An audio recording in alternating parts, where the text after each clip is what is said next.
Okay, so welcome. Good morning. I want to continue with the topic of AC. We talked about AC circuits. In those AC circuits, we talked about AC values, and right now, the only component that we can put in an AC circuit is the resistor. So I know last time we spent some time talking about AC values. There were several values that I asked you to be aware of. There was the instantaneous value. There was the peak value, peak to peak value. There's the average value. Average is also called effective value. But the most important one was the RMS value. Most voltages, when you buy a piece of equipment, if you deal with AC voltage, most of the time they'll give you the value in the form of RMS. So I spent some time going over exactly what that meant, RMS, what it means, and you learn that it's an effective DC value. And so you can look at that last video if you missed the lecture or you need to review that, go back and you can look at that. Now, what resistors in the AC circuit pretty much the same as your DC calculations. There's no difference at all as far as applying Ohm's law or applying Watt's law. What makes the circuit more interesting is when we put the other devices that we're going to talk about. One is called a capacitor and one is called an inductor. So I want to talk about both those devices. Today I want to focus strictly on capacitors, and I want to focus on capacitors in DC circuits. And when we get that up under our belt, I'll give you some practice problems, homework problems to do. When you get that up under your belt, then we'll see how they behave in AC circuits. And you'll see the AC problems will get a little bit more interesting. Once we get that under our belt, we'll get it practiced, then we'll introduce inductors. We'll see how inductors behave in DC circuits, and then we'll put them in AC circuits. And then we'll put all three together. We'll have resistors, capacitors, and inductors together, and that's when the problems become a little bit more mathematical than what we'll do in the next couple of days. So let's start by talking about a capacitor or capacitors.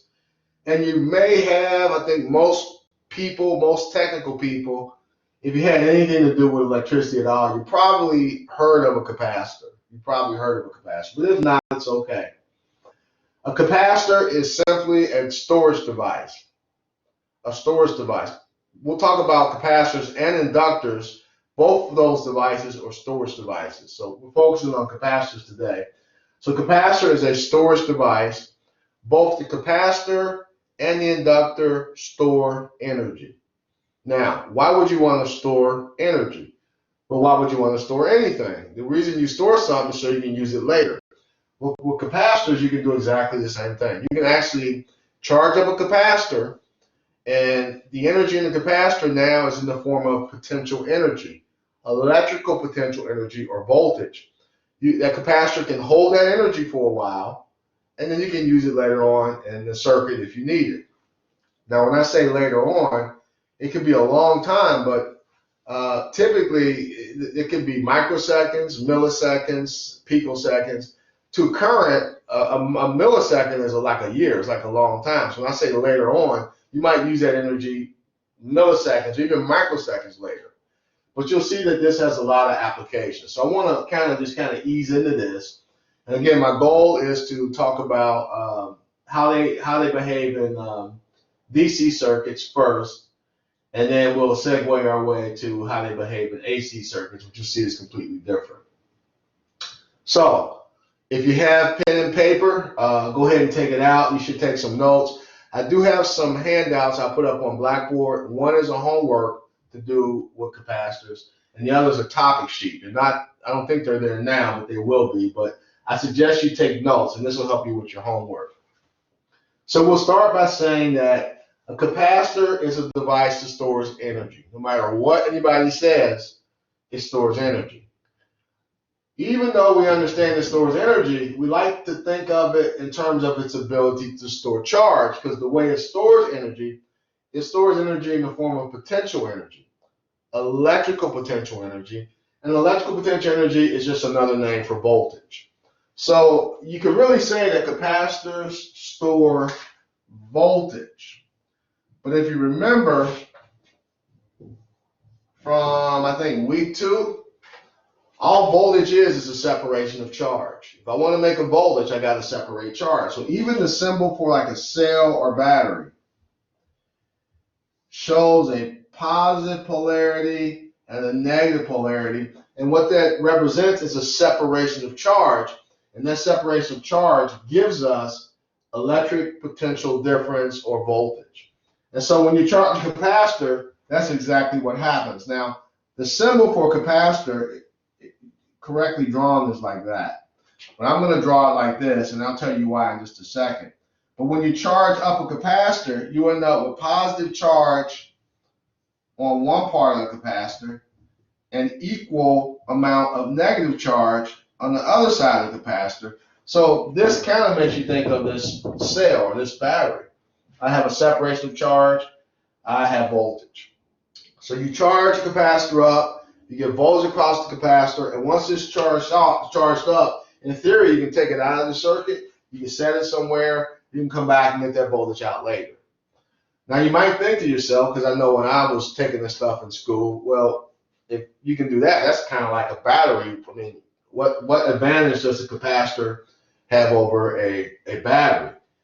And several, but I'll tell you just right off the bat, two real quick ones. Number one, you can charge up a capacitor way faster than you can charge up a battery. You can charge up a capacitor almost instantaneously.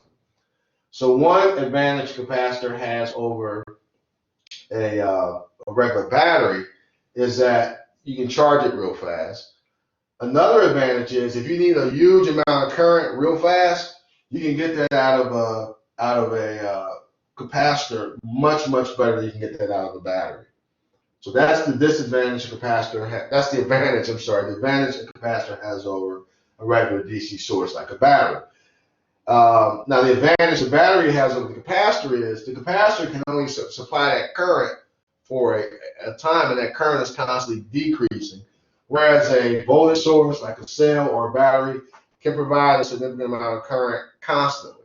And most of the time, that's what you want. But in those few times where you only need a surge current or you need a voltage for a short time, the capacitor is king. So capacitors are really cool devices, and I really enjoy talking about these devices. I think you guys will enjoy this. And if you're MET, I know some of you are MET, and when you do your capstone, a lot of capstones now are like my electrical guys in the capstone class. They're doing electrical stuff, but they have mechanical things that they have to do too. And likewise, if you're MET, if you're mechanical, even though your capstone and your project will be mainly mechanical, there'll probably be electrical components. And you'll see capacitors, resistors and capacitors come up a whole lot. So let's talk about a basic capacitor. This is a basic parallel plate, and I'll just put cap. Cap is short for capacitors. A capacitor is really simple to make. I've actually done this. I made a capacitor out of a mayonnaise jar. To make a capacitor, you need two things. You gotta have, this is a plate. That's a metal plate. That's a conductor. So you got a conductor. We'll call it conductor 1. And you got another conductor right below it. So these are the plates. So these are the metal plates. So that's a conductor. That's conductor 2. In between the two conductors, you put an insulator. And you make like an insulator sandwich. Actually, this would be the conductors is like the bread and the meat is like the insulator. So let me hear you put an insulator. I'll shade the insulator in. Now that insulator, when they talk about capacitors, they call it dielectric. That's just a fancy name for an insulator. You can write insulator. It's an insulator. So that's pretty much it. You got two conductors separated by an insulator or dielectric. And you have a capacitor. And what they'll do is they'll stick leads on this. They'll have a lead here and a lead there. And usually what they do is This is like, I'll send you a picture on Blackboard. You'll see a picture of, this is like, could be foil, like a metal foil. And this is a metal foil. You can actually take aluminum foil and some like wax paper and put in between, put them together and make a basic, simple capacitor. Now, when I made my capacitor, what I did, I took a mayonnaise jar, took the label off. You don't really have to take the label off, but I took a label off, a glass mayonnaise jar, but plastic will work just as well. I wrapped the outside with aluminum and I lined the inside with aluminum. Be careful not to let the inside and outside touch. I took a clamp to wire to the outside and the inside. So that represented the two plates, and the glass jar itself represented the insulator. And you have a capacitor you can actually charge up and you can make it do something. It worked. It didn't work really, really well, but it did work. If I hook enough of them together, you can get it to behave like a regular capacitor. So the point is, a capacitor is really easy to make. Sometimes you get capacitance, capacitor. A capacitor has capacitance, and you'll get capacitance accidentally. I mean, all you got to do is, like, maybe you got a wire. So you got a wire in the circuit, and it's real close to another wire. Well, that's a capacitor. If you got a wire and that wire has charge on it, and this wire has the opposite charge on it, and if you got air between them, you got two conductors separated by an insulator. So there's going to be capacitance between these two wires. Capacitance is a storage of charge or potential energy, electrical potential energy. And sometimes that could be a bad thing. Sometimes you don't want that. Now, normally in DC situations, it's not an issue. In some situations, depending on the situation, it could be an issue. Probably nothing you guys will ever come across where you have to worry about that. But just wanted to make a point is you can make a capacitor, but sometimes capacitors are made accidentally. Anytime you have two conductors separated by an insulator, a wire, and air, that's a capacitor. Or you could have a natural capacitor. The earth, the ground is a conductor. Clouds can conduct electricity, and the air in between the earth and the clouds, that's an insulator. You can have a really big natural capacitor, like a thunderstorm. So capacitors are both natural and man-made. But here we talk about a basic parallel plate capacitor. Now what I want to do is talk about the relationships. I want to look at the physical construction of this, but I want to put it in a mathematical form so we can talk about the relationship between certain important parameters. So let me put the formula on the board. And again, go ahead and take notes, but I do have this on the topic sheet with the formulas and all that already in it. But you should go ahead and take notes because I think it'll help you out. So let me give you this formula. So the formula is C equals KA over D. Now this formula, the way I have it written, is not exactly correct, and I'll explain what I mean by that here in a second. But this is what we're going to use as a learning device. So the way this works is C is, of course, capacitance. This is capacitance.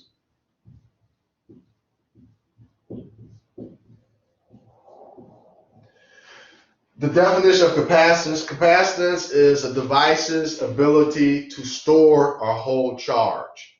The higher the capacitance, the more charge the device can hold. Capacitance has a unit of farads. A farad is the unit. And they use a capital F for a farad. Now, a farad is a really, really, really big unit of capacitance. So typically you won't see a capacitor that big. They do have some called supercapacitors where you could see that. But most of the time you'll have a much, much smaller. You wouldn't have 1 farad. A common unit would be a microfarad. Remember, a farad is micro is 10 to the minus 6, or even a picofarad. Those are common. That's 10 to the minus 12. So when you see a capacitor, chances are it's gonna be rated in either microfarads or picofarads. And you'll probably not see one in farads. It would be very, very uncommon to see that, although those supercapacitors are becoming more popular. So I'm just going to show a F for the unit. And remember, when I put a bracket around something, that means it's a unit. So the unit for this is capital F. So I might have a capacitor that's 15 microfarads or 20 picofarads. That's a common way to see the unit. The more capacitance, the more charge that device can hold. So this formula, capacitance, now these other variables, let me define them. This is the area of one of the plates. So over here, the area is like this part right here. This is the area of one of the plates. Now this parallel plate capacitor, the area of both plates are the same. They don't have to be, but in this example, they're exactly the same. So if you had to do a calculation with this, which I probably will not have you do, but if you did, in this A is the area of one plate. Even though there's two, we use the area of one plate. So this is the area, and the area is always in meters.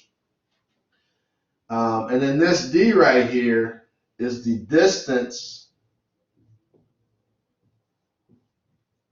between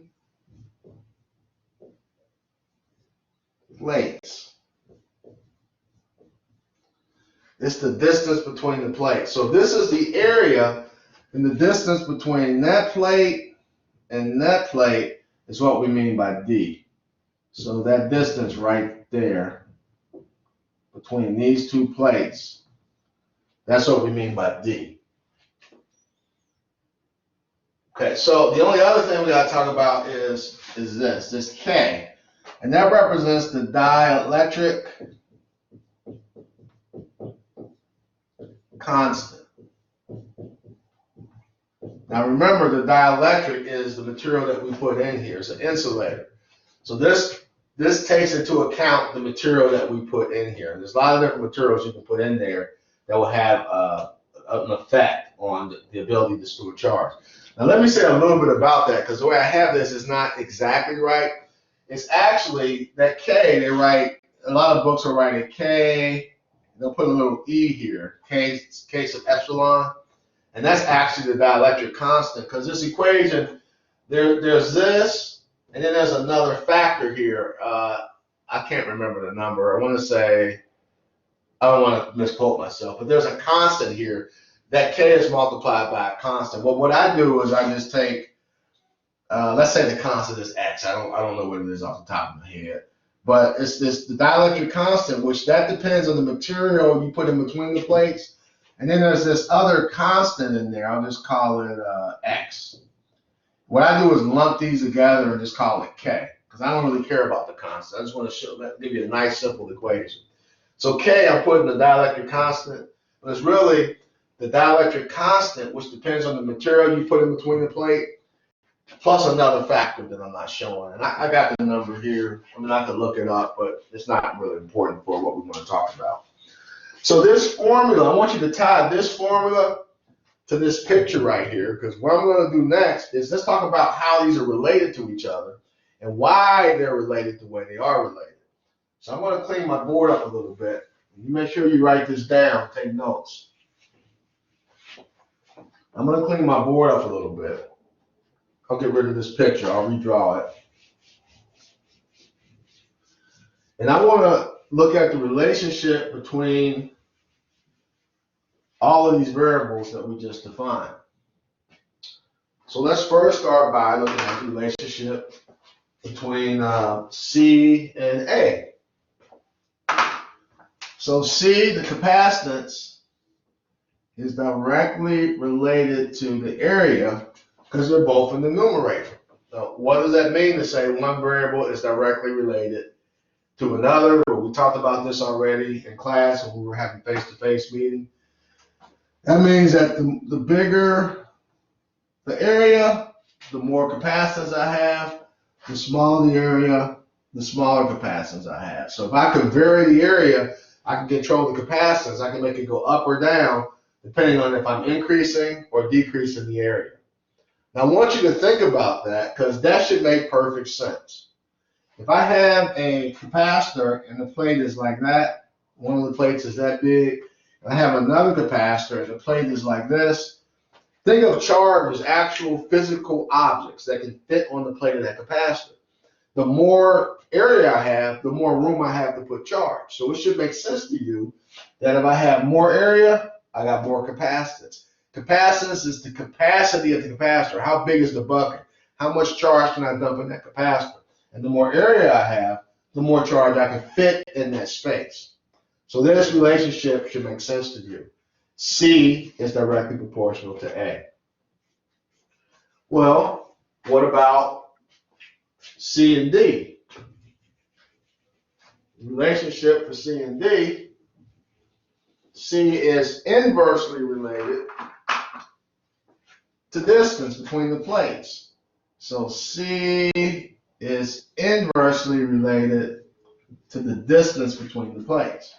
So what does that mean? Well, as I make the distance between the plates bigger, the capacitance will get smaller. If I make the distance between the plates smaller, the capacitance will get bigger. So how do we think about that? How do we understand that? Now, to understand that, what I want you to think of, first of all, let me show you what happens when you charge a capacitor up. If you have those two plates, I'm just going to draw them as two parallel plates.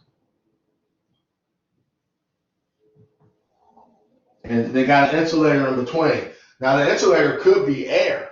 Air is an insulator, so I don't have to actually draw the dielectric. It could be air. I could just have two parallel plates and air between them. If you charge it up, you can think of it as looking like this. I got positive charge on one plate. I got negative charge on the other plate. The amount of negative charge and positive charge are equal, of course, opposite in polarity.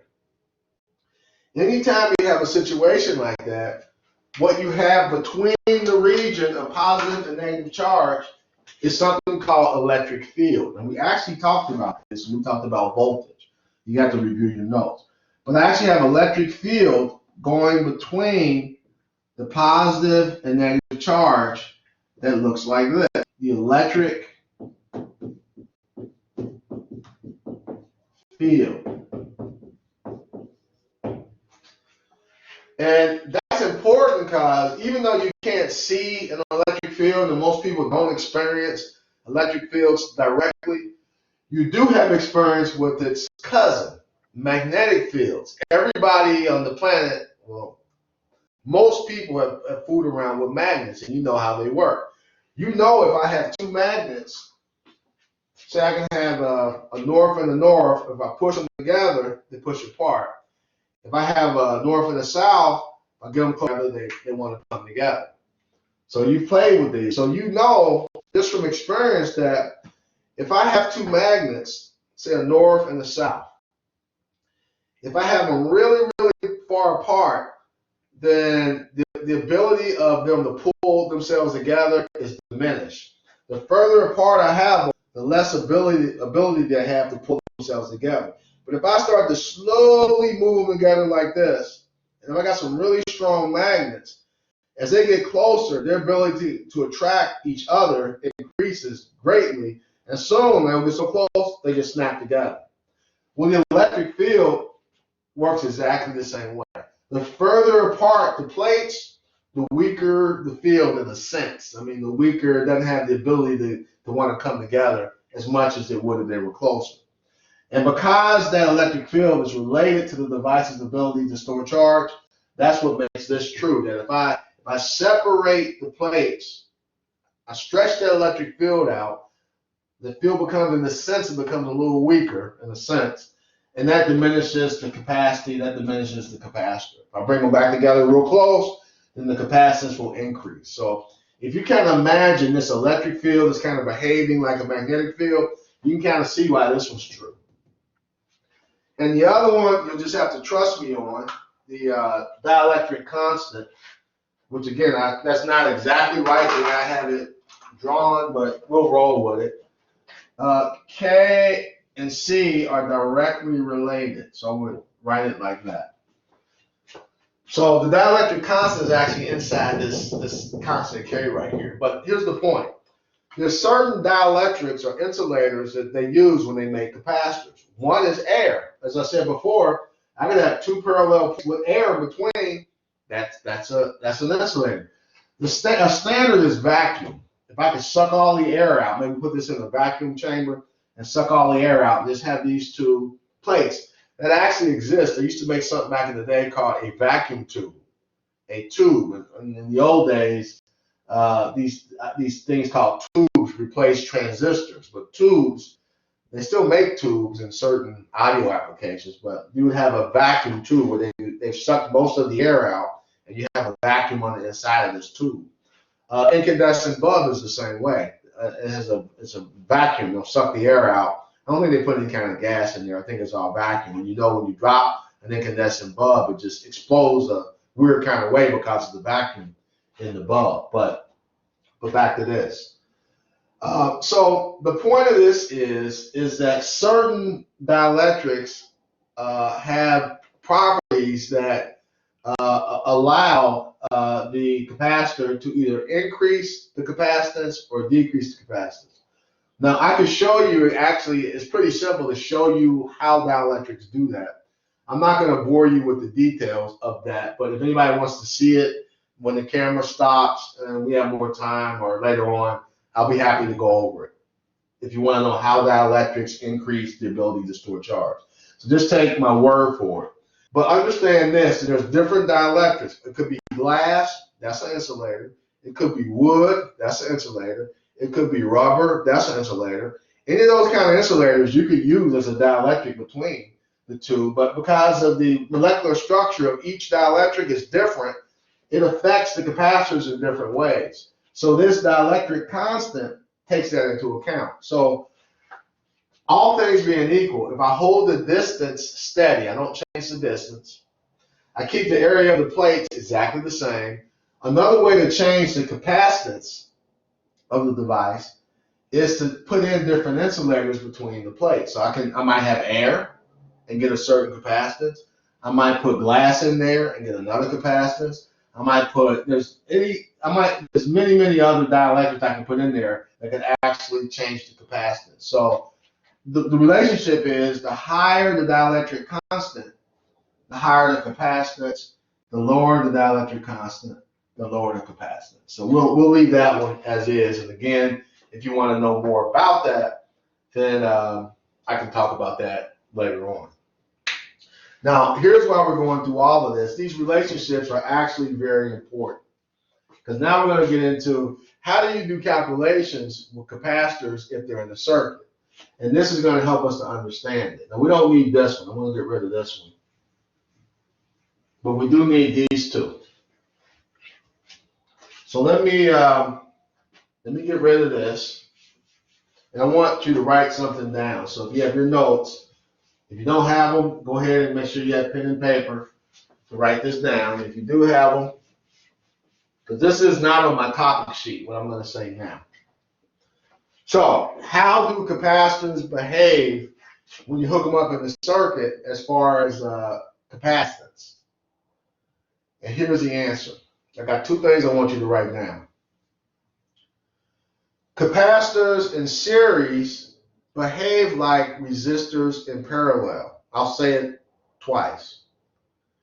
Capacitors in series behave like resistors in parallel. Capacitors in series behave like resistors in parallel. Capacitors in parallel behave like resistors in series. Capacitors in parallel behave like resistors in series. So get that written down. And then there's one more thing I want you to write down. When you actually hook capacitors up in the circuit, there's an analogy between resistors and current and capacitors and charge. Now, resistors have current flow through them when you hook them up in the circuit. Well, capacitors have current going to the capacitor to deposit charge in the capacitor. So here's what I want you to write down. What's true for resistors and current is true for capacitors and charge. What's true for resistors and current is true for capacitors and charge. Write that down and I'll explain it in a second. It'll make perfect sense. So let's talk about hooking up capacitors.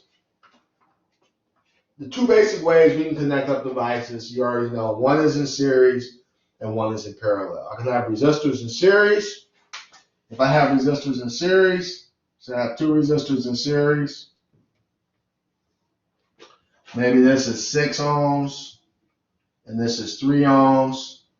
If I want the total resistance, you just add them up and the answer would be 9 ohms. Or I can have the same two resistors in parallel. I got 6 and 3. And if I want the total resistance, now in this one, we had choices. You can use the product over the sum equation. You can use, I call it the reciprocal formula. Usually I use the product over the sum when I have easy numbers like this. So if you use product over the sum, it's R1 times R2 over R1 plus R2 to find the total. And what we learned about that was that resistors in parallel, the total is always going to be less than the smallest resistor. So I would expect the answer to be less than 3.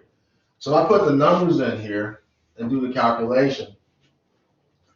I would have the product of 6 times 3 over the sum of 6 plus 3. On the top, I get 18. On the bottom, I will get 9. So my answer will be 2 ohms. So 2 is less than 3, so it's right. So this is the way we would do it if we had resistors. Now, what I said was capacitors in series act like resistors in parallel, and resistors in parallel act like, God, I got that backwards. Capacitors in series act like resistors in parallel, and capacitors in parallel act like resistors in series is what I'm trying to say.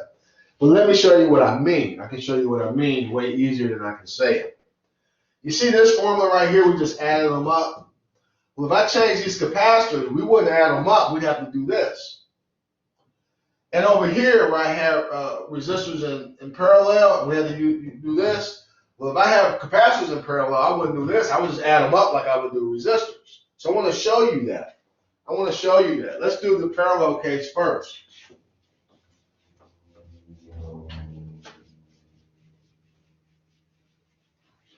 Let's say I have two capacitors in parallel. So I got C1 and C2.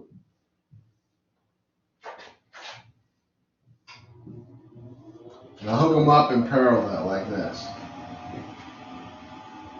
So I got C1, C2, and this is 3 microfarads. This is 6 microfarads. Now you might look at that and I say, all right, what is my total capacitance? What is it? And you might think, well, that looks like resistors in parallel. Wouldn't I use a formula like I would use maybe my product over the sum or my 1 over R? It would be a formula similar to this, and the answer is no, because what I said was capacitors in parallel act like resistors in series.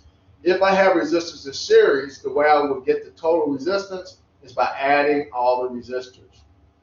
Well, capacitors in parallel act like resistors in series, so the way I would get my total capacitance is by treating them like a series resistor problem. I would just add these up. So here, my total capacitance would be C1 plus C2, which in this case would be 9 microfarads. That's why I said earlier, capacitors in parallel act like resistors in series. This is what I'm saying. That's what I mean. Now, the question is why? Why is that the case? That's kind of weird. How come they don't act like resistors? If I keep adding capacitors in parallel, it looks like my total capacitance goes up. Why is that the case? And to understand that,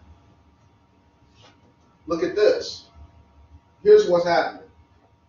I want you to imagine that I have, well, we know how the capacitor is constructed. We know we have, say we got two capacitors, C1 and C2. But instead of drawing them like this, I'm going to draw the actual plates for each capacitor. So I got C1 and C2. Here's the plate for C1.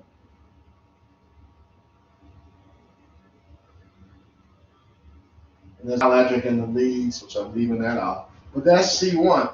And the area here for C1, I have a certain area. We're going to assume that both capacitors are exactly the same. They don't have to be, but just for purposes of this discussion, we'll assume that C1, C2, the plates are exactly the same. So this is C1.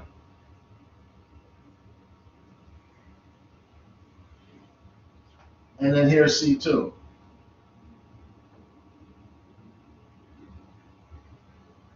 And there's the area for C2. Now, when you take the first capacitor and the second capacitor, and you connect the wire between the two, effectively what you've done is you've taken the wire and you've connected it from the plate from C1 over to the plate from C2. You make that connection through that wire right there. That's exactly the same as taking these two plates and putting them together. It's exactly the same as moving the two plates together like this.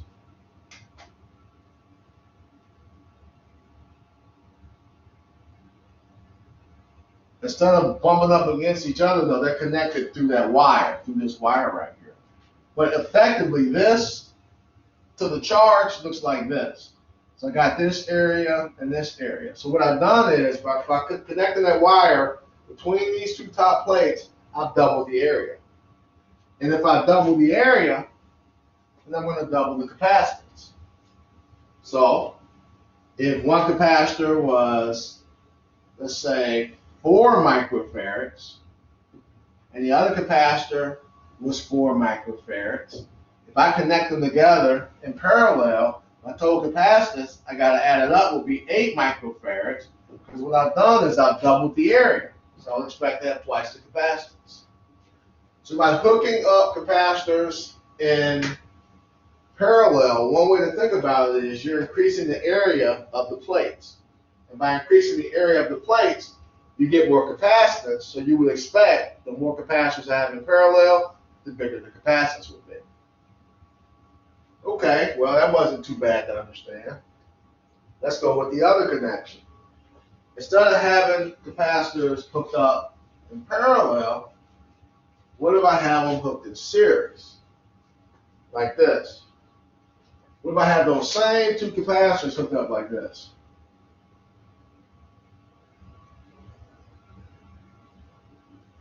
Where I have 3 microfarads and 6 microfarads. Now, if these are resistors, you know you would add them up, but that ain't what you do with capacitors. Capacitors in series act like resistors in parallel. So what I got to do is, if these are resistors, I say, okay, well, that would be R1 times R2 over R1 plus R2. That's the parallel formula for resistors. Well, I just changed the R's to C's. Instead of R, it's going to be C's. So this is C1, and this is C2.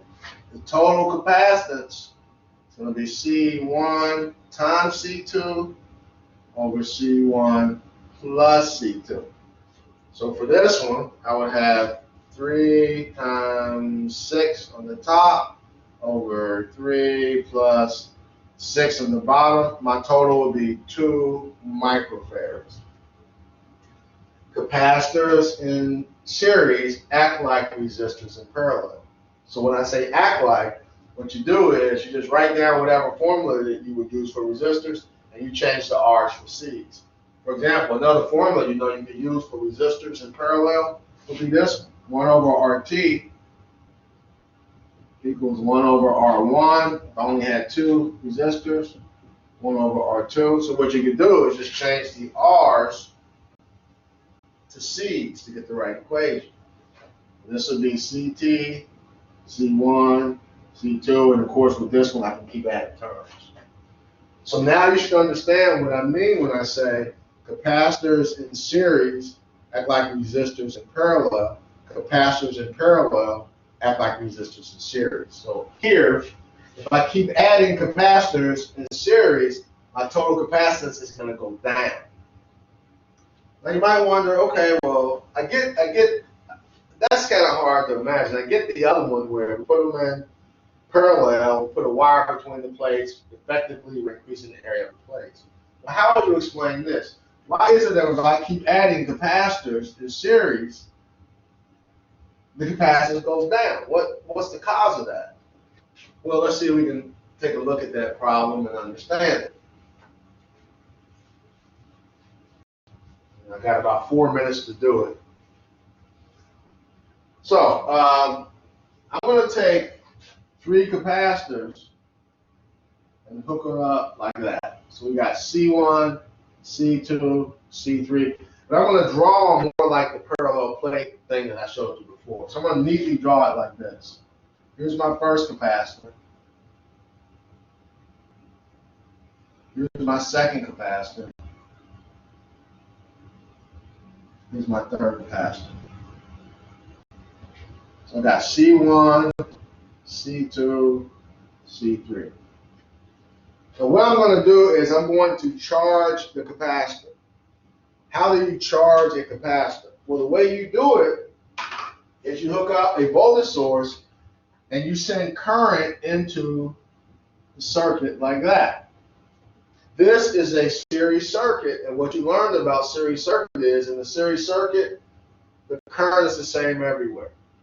The fact that we have capacitors here doesn't change it. Anything in series, whether it's light bulbs, capacitors, or resistors, it's going to get the same current if they're hooked up in series. So if I hook up these 3 capacitors in series, each one is going to get the same amount of current because it's a series circuit. But what the current is doing is charging the capacitor. So if each capacitor gets the same current, that means each capacitor is going to get the same charge. That's why earlier I said what's true for current and resistors is true for charge and capacitors. If these were all resistors, you say the current is the same everywhere. The fact that they're all capacitors means that the charge is the same everywhere. And so what ends up happening is each capacitor will charge up with the same amount of charge. So I'm not going to look at it while it's charging. I'm just going to look at it when it's done. After it's all done, it might be this. I might have positive charge here. Well, then that means at the bottom here, I have negative charge. This gets the same thing. This will have the same amount of charge because they're in series. And this will have the same amount of charge, positive and negative, again, because it's in series. So that's what it looks like when it's fully charged. Well, I got 1 minute, so I'm going to do this real quick. But here's what happens. If you look in between this circle, I'm going to circle this. If you look very carefully, what you'll notice is I got the same amount of positive and negative charge inside this circle. And I got negative charge on this plate of that top of the bottom of the top capacitor, and then the one below it, I got positive charge on the plate below it, and I have a wire where they can get together. So those 2 charges, like charges, they're gonna come together and basically cancel each other out. So the charge right here is canceled, the charge right here is canceled, and here's what you have. All the charge in between those plates effectively is canceled out. It's gone. And even though you didn't take the plates and make it wider, effectively you've increased the distance. I should say electrically. That's kind of hard. You didn't physically increase the difference, but electrically you've increased the distance. And now the distance looks like this. And over here, if I increase the distance, then I'm going to decrease the capacitance. This is the reason why I keep adding capacitors in series, the total capacitance goes down. So it's behaving like resistors in parallel. If I keep adding resistors in parallel, the total resistance goes down. Well, here, if I keep adding capacitors in series, the total capacitance goes down. So I didn't get as far today, guys, as I wanted to. I wanted to get through all the DC part of this and show you a problem, but I ran out of time. So we'll do more of this on Wednesday. So on Wednesday, what I want to do is the equation I gave you, this one, C equals K A over D. This one is nice to understand physically, the capacitor and how it works.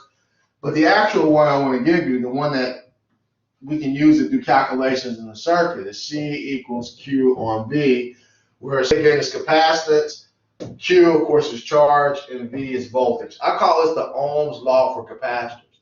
So if I have a circuit, series or parallel or a combination of both, and I want to find like charge and voltage across the capacitors, I could use this equation right here. And so what I want to do on Wednesday, I want to show you, and I'll put this up on Blackboard because this is actually what I'm going to give you for homework. I want to do a problem where you can actually solve it, like we have a network of resistors and we will solve it. How would you solve it if instead of resistors, we had a network of all capacitors and they were hooked up in series or parallel or some combination? So we'll answer that on our next video, which will be Wednesday. And so that'll do it for today. I don't know where you guys are with exam 2, if it's due yet or not. I have to check my Blackboard, but exam 3 will be coming, so go ahead and get that one out the way, and I have to check to see when things are due. Anybody have any questions for me before I sign off? And you can open up your mics if you have a question, because I can't see if you type me a message, my computer is far back. So if you have the capability to open your mic, if you have a question, you can go ahead and ask me. Let me see, somebody popped something up. Oh, that was Rusty, I guess, leaving. So anybody have any questions before I sign off? Yeah, I've got a question. Can you hear me? Yeah, I can hear you. On the second circuit in the exam 2 for resistor 5, we aren't given a resistance on that one, and I can't find the current either. So how do we get the value for that? Because we only have a total resistance for the parallel circuit. You said the second circuit for resistor 5? The second circuit on exam 2. Second circuit for resistor 5. Yeah. Okay, let me do this. I'm going to end this recording, but just hang on. I'm going to bring the exam up and look at it and see what we're talking about. So let me end the recording. You guys can still talk and all of that. I don't want this to be on YouTube. Let me stop.